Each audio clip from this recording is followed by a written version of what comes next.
Good evening. Gillz mentor के official e learning platform पे मैं आप सबका बहुत बहुत स्वागत करता हूं। आज मैं आपको एक बहुत बेहतरीन कॉन्सेप्ट सिखाने जाऊंगा। ज़्यादातर बच्चों को इन सवालों में दिक्कत आती है और ये सवाल ऐसे हैं कि कोई भी पेपर उठा लो, चाहे बैंक का ले लो, एसएससी ले लो, रेलवे का पेपर ले लो, स्टेट गवर्नमेंट का एग्जाम का पेपर ले लो, हर किसी में सवाल आना ही आना है। बच्चों का टाइम ज़्यादा लगता है, कुछ लोग छोड़ देते हैं, कुछ गलतियां करते हैं, लेकिन आज के बाद में आप सिंपल 10 सेकंड में अपना आंसर कर सकते हो। मैं आपको तरीका बताऊंगा, मेथड बताऊंगा, पहले उसकी लॉन्ग प्रोसेस बताऊंगा। तो इन सबको सीखने के लिए आपको क्या करना है, सबसे पहले इस चैनल को सब्सक्राइब करना है, बेल आइकन को जरूर प्रेस करना है और अपने जितने भी फ्रेंड्स हैं उन तक आपने सेशन को शेयर भी करना है, ताकि आप जितना ज़्यादा आगे शेयर कर पाओगे उतनी ही ज़्यादा इन सेशंस की इंपॉर्टेंस बढ़ती जाएगी और मैं आपको जो जो पेपर में ज़्यादातर सवाल आते हैं उनका शॉर्टकट तरीका देता जाऊंगा। ठीक है, तो कहते हैं कि मैथ्स में आपको अच्छा स्कोर बनाने के लिए, मैथ्स में आपको धुरंधर बनने के लिए शॉर्ट तरीके आने बहुत जरूरी हैं, लेकिन कॉन्सेप्ट के साथ। देखो जी, सवाल है हमारा कंपाउंड इंटरेस्ट में इंस्टॉलमेंट यानी किस्तों का। सवाल है कि एक बंदे ने 2100 रुपये लिए हैं और उसने 2100 रुपये वापस करने हैं। वापस वो करेगा 10% के रेट के साथ में, 2 साल की उसको टाइम लिया है और 2 इंस्टॉलमेंट बराबर करनी है। पहली किस्त क्या है, दूसरी किस्त क्या है, ये इंपॉर्टेंट होगा। दोनों किस्तों का पैसा उसको वापस करना है, तो आपने ये बताना है कि इन दोनों किस्तों का क्या हिसाब किताब होता है। मैं आपको सिंपल, मैंने क्वेश्चन देखा है, कोई पेन नहीं चलाना और आपने फटक से एक आंसर कर देना और आपका आंसर कुछ ही सेकंडों में बाहर आ जाएगा। तरीका क्या है वो भी बताता हूं। चलो भाई शुरू करते हैं। सबसे पहले हम सीखते हैं तरीके का लॉन्ग प्रोसेस क्या है। लॉन्ग प्रोसेस के लिए आपको एक फॉर्मूला सीखना पड़ेगा। फॉर्मूला ये है कि मेरे पास जो प्रिंसिपल है, जो अपने पास प्रिंसिपल है, इस प्रिंसिपल पे जो मेरा रेट होता है, रेट क्या होता है मेरा 100 प्लस आर बटा 100 कर दो, चाहे आप 1 प्लस आर कर दो, कोई दिक्कत नहीं है। ठीक है जी। अब यानी तकरीबन जो मेरा पैसा मूल पैसा है, इस मूल पैसे को मैं यहां से क्या कर दूंगा, कम कर दूंगा। तो ये मेरा पहला हो गया। फिर जितना पैसा बचेगा उस पैसे पे फिर मुझे R% रेट लगेगा। जैसे कि मैंने मान लो किसी बंदे से 1000 रुपया लिया है, ठीक है जी, और 1 साल का 10% का मतलब होता है भी उस पर 100 रुपया इंटरेस्ट बन गया है। तो मैंने किसी बंदे से वापस 1100 रुपये लेने हैं। अगर उस बंदे ने मुझे 500 रुपये वापस कर दिए तो पीछे कितने बच गए, 600। तो अब ये 600 पे 10% फिर लगेगा, तो 600 का 10% 60 है, तो मतलब 660 रुपये वो बंदा मुझे पे करेगा।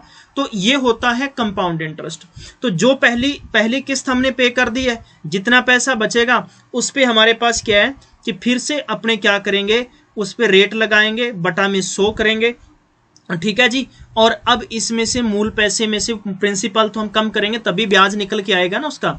तो ये जो चीजें हैं ना, ये बढ़ती जाती हैं आगे, काफी लंबी हैं। तो बहुत सारे स्टूडेंट्स इस तरीके से करते हैं तो वो सवाल को गलत करते हैं। ठीक है, अब हम सीखेंगे कि भी इनको गलत नहीं करना है, इनको अच्छे तरीके से करना है, बड़े प्यार से करना है। तो आप कैसे करेंगे, बड़े ध्यान से देखना है यार। सिंपल तरीका नंबर दूसरा समझेंगे हम कि आपकी कॉपी और आपका पेन आपके पास होना चाहिए, या स्क्रीनशॉट आप ले सकते हो इन सवालों में, और हमेशा अपने खुद के नोट्स बनाएं। मेरी ये गारंटी है आपको कि खुद के आप अगर नोट्स बनाते हो तो किसी भी सवाल में आपकी गलतियां होने की संभावनाएं खत्म हो जाएंगी। देखो जी, देखो सबसे पहले बात करते हैं तो 10% है। अगर 10% है तो 10% पैसा कितना बन जाएगा, बोलो जी 110/100 बनेगा। मतलब 0 से 0 कट कर दी तो कितना बनेगा, यानी 11/10 बनेगा। बोलो जी, मैं इसको ऐसे भी लिख सकता हूं ना, कैसे लिख सकता हूं, जरा इस चीज को ध्यान दीजिएगा कि मैं अगर इसको 11/10 लिख दूं, कोई गलत तो नहीं होगा, 11/10 कोई गलत तो नहीं होगा। अब 2 इंस्टॉलमेंट पे करनी है, तो मेरे पास मूल पैसा कितना है, 2100 रुपये है। कितना, 2100 रुपये है। तो आप क्या करेंगे, सबसे पहले तो आपने क्या करना है, यानी पहले साल तो पैसा जो वापस जाएगा ना, पहले साल का पैसा जाएगा 11/10, यानी 10 रुपये पे 11 रुपये। क्लियर है ना भी, 100 रुपये पे कितने रुपए जाने वाले हैं आपके, 110 जाने वाले हैं। ठीक है जी, ये चीज आपको अच्छे से समझ लेनी। तो अब अपने क्या करना है, तो पहले साल का हो गया। अब आप दूसरे साल का जब इसके साथ में पैसा आप जोड़ेंगे, पैसे को बढ़ाएंगे, तो आपने क्या करना है, दूसरे साल के लिए बड़े ध्यान से सोचना है कि आपके पास पहले का पैसा सेम रहेगा, तो अब पिछले साल का और ये दोनों जोड़ दो, टोटल कितने बन गए, 21। कितने जोड़ दो, दोनों जोड़ दो, 21 बन गए। तो अब आप 0 से 0 कट कर दीजिए, 21 से कट कर दें, कितने बन गए, 10। तो आपके पास हो गया 121 × 10 बराबर हो गया 1210 रुपये। आपका आंसर हो गया, ये बात खत्म होगी यहीं पे। बोलो जी, कहीं पे आप खूंटा गाड़ दो, मेरी गारंटी है सवाल गलत नहीं होने वाला है। ठीक है, इसके ये तरीका नंबर दूसरा है। अब इसी का तरीका नंबर तीसरा क्या कहता है? आपको पता है कि कंपाउंडेड हर साल में क्या होता है, स्केयर में चलता है। जैसे कि 11 है तो 11 का क्या बन जाएगा, आगे 121 बन जाएगा। तो आप इस तरह से भी जूम अंजप्शंस कर सकते हो, लेकिन जो भी आंसर्स आएगा ना वो 11 का मल्टीपल होगा। तो 11 का मल्टीपल ऑप्शन नंबर चौथा नहीं है, 11 का मल्टीपल ऑप्शन नंबर तीसरा नहीं है, 11 का मल्टीपल ऑप्शन नंबर दूसरा नहीं है, 11 का मल्टीपल ये है 11 एकम 11। तो भी आप अपना आंसर ऐसे निकाल सकते हो। चलो एक और तरीका देखते हैं, अगले सवाल पे जरा पेपर में आ जाए तो क्या करेंगे आप लोग। मैंने बढ़ा है, अब मैं आपको लेकर चलता हूं 3 साल के प्रोसेस पे। अब 3 साल पे आप कैसे करेंगे वो हम सीखते हैं। 3 साल पे सिंपल सी बात है, आपको पता है कि आपके पास कितना 20 है, तो 20 का कितना बन जाएगा, तो आप 20 को लिखेंगे 120/100, मतलब कि आपके पास कितना हो गया 6/5 है। इतनी सी बात तो समझ में आ गई ना सबको। तो पहला हमेशा आपके पास क्या होता है, 1 रेशियो होता है। दूसरे साल आपके पास जब आप रेशियो कन्वर्ट करेंगे, अच्छा मैं थोड़ा कंसेप्ट सिखा देता हूं आपको एक छोटा सा, और जरा कुछ बच्चे इसमें कंफ्यूज हो जाएंगे कि कैसे आप लोग करेंगे। आपको ये पता होना चाहिए कि जब आप रेशियो बनाएंगे ना, तो रेशियो हमेशा एक, जब आप उल्टा करोगे तो वो चेंज हो जाता है। जैसे कि चेंज होने का मतलब कैसे रहता है वो सीखें आप। कि मैंने ये बोला कि सबसे पहले आपके पास 1 रेशियो रहेगा। क्यों आया ये इसलिए है कि 1 + R% होता है ना जो, तो वो जितनी वैल्यू आपके पास निकलेगी वो आप क्या करेंगे, रेशियो में कन्वर्ट करेंगे। तो आपके पास कितना होगा, लगभग जाकर यहां पर 120/100 बनेंगे, तो बनेंगे 6/5। 6/5 को रेशियो में बदलेंगे तो 5/6 है। अगले साल क्या होगा, 5 × 5 = 25 और 6 × 6 = 36। तो ये पहले साल, दूसरा साल और तीसरा साल। ठीक है जी, क्योंकि 20% का ये बनने वाला है। आप खुद भी करके देख सकते हैं। जब तीनों का रेशियो बराबर करोगे, तीनों का रेशियो क्या करोगे, बराबर करोगे, तो आपको क्या करना पड़ेगा, इसको भी आपने किससे 36 से मल्टीप्लाई कर दो, और इसको भी आप किससे मल्टीप्लाई कर दो, 36 से कर दो। तो 25 बटा क्या कर दो, 36, इसको भी 36 से कर दो। क्यों किया है, क्योंकि तीनों का एलसीएम क्या आएगा, 36 आएगा। क्लियर है। तो सबसे पहले क्या हो गया, 36 हो गया, ये 6 × 6 = 6 × 6 = 36 बराबर कितना, 30 बच गया। 36 से 36 कट कर दो, 25 बच गया। तो सबसे पहले केस के अंदर आपने क्या करना है, मूल पैसा आपके पास 1820 रुपए है, तो आप लिखेंगे 36 बटा कितना, 30 हो गया।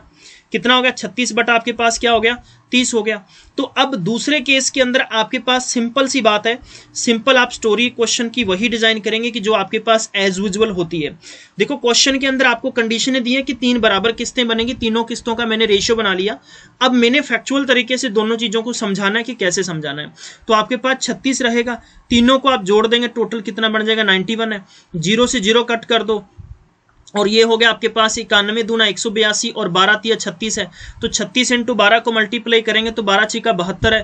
ठीक है, और उसके बाद में 12 या 36 और कितने 343 × 2 कर दो, तो 864 रुपये आपका बनेगा। बात खत्म हो गई है। बोलो जी, ये चीजें सबको समझ में आ गई कि नहीं आ गई?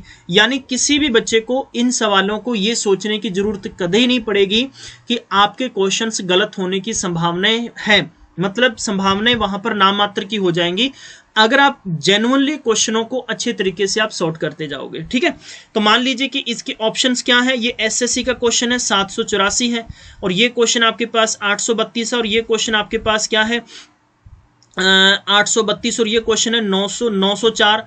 ठीक है, और इसके बाद में जैसे ऑप्शन नंबर चौथा है आपके पास कितना है, 864 है। तो अब आप इन चीजों को आसानी से अपना टाइम लेके आप सोचें, और सोचने के बाद में आप कर सकते हो। दूसरा तरीका मैंने बताया था कि जो रेट ऑफ इंटरेस्ट होता है ना, जैसे कि आपके पास 120/100 है, तो आपके पास 6/5 होगा, तो 6 का मल्टीपल होगा। तो ये भी 6 का मल्टीपल नहीं होगा। ये करेंगे आप तो 8, आपके पास 83 है, लगभग आप देखेंगे तो मैं कह सकता हूं कि 13 × 6 = 78 है, तो 4 बच के 42। ये भी आपके पास जो 862 रुपये, ये भी नहीं होने वाला है। ठीक है, तो अब 904 है, तो ये भी नहीं होगा। तो 864 रुपये आपका मल्टीपल का मतलब होता है भी आपका जो पहले साल का ब्याज बन रहा है ना, तो उसी का वो क्या होगा, भाजक होगा। बिना कॉपी पेन आप सवाल सॉल्व कर सकते हैं। इसी तरीके से ये दोनों सवाल मैंने आपको बताए हैं, आई होप आपको समझ में आगे होंगे। और ये तीसरा क्वेश्चन आपको मैं स्क्रीन दे रहा हूं, इसको आप प्लीज अच्छे से सॉल्व करके मुझे कमेंट करके बताएं कि आपको तरीका कैसे लगा। मैं इसी तरीके से आपको अगले सवाल कराऊंगा। तब तक अपना ख्याल रखिएगा, पढ़ते रहिएगा, खुश रहिएगा। Take care, bye bye.